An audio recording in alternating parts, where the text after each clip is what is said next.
पालकमंत्री रवींद्र चव्हाण यांच्याविषयी रामदास कदम यांनी केलेल्या चुकीच्या वक्तव्याविषयी मालवण भाजपा पदाधिकारी यांच्या वतीने निषेध नोंदवण्यात आला। मालवण भाजपा कार्यालय येथे सर्वांनी एकत्र येत कदम यांच्या विरोधात घोषणाबाजी केली।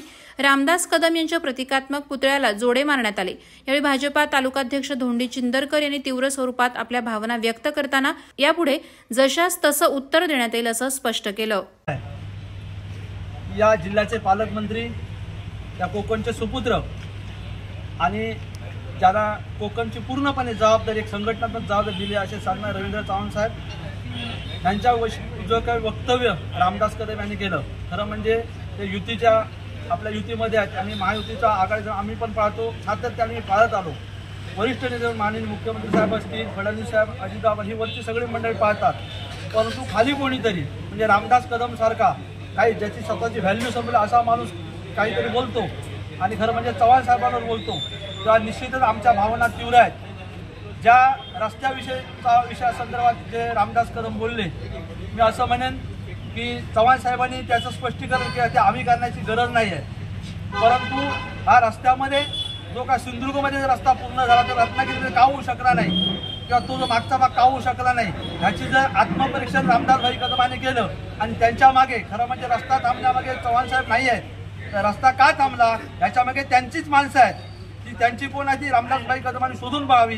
कारण ह्याचं कारण असं आहे की त्या माणसांना, तिथल्या माणसांना हाताशी धरून ज्या केसेस टाकल्या गेल्या आणि सातत्याने ते काम रखडण्याचं काम केलं, हे काय चव्हाण साहेबांनी नाही केलं। चव्हाण साहेब निश्चित सांगू शकले ही खरं म्हणजे केंद्रीय एजन्सी आहे, ते काम करतं ते, परंतु चव्हाण साहेबांनी असं असताना सुद्धा कधी स्वतःची जबाबदारी झिडकारणे किंवा नाकारले नाही आहे। चव्हाण साहेब म्हणतात की आम्ही कोकणचा सुपुत्र आहे, ही माझी जबाबदारी आहे आणि त्याने तन मन धन स्वतःच्या केलेले पैसे सुद्धा टाकून गेल्या वर्षी त्यांनी काही गोष्टी केल्या, का केल्या तर आपला कोकणातला चाकरमानी सुखरूपपणे या प्रवास करावा। परंतु असं करत असताना सुद्धा रामदास कदमांसारखे जे वाचाळवीर जे काय बोलत आहेत चव्हाण साहेब, खरं म्हणजे मी असं बोलणार नाही, पण रामदास कदमांची कुठल्याही प्रकारची लायकी नाही।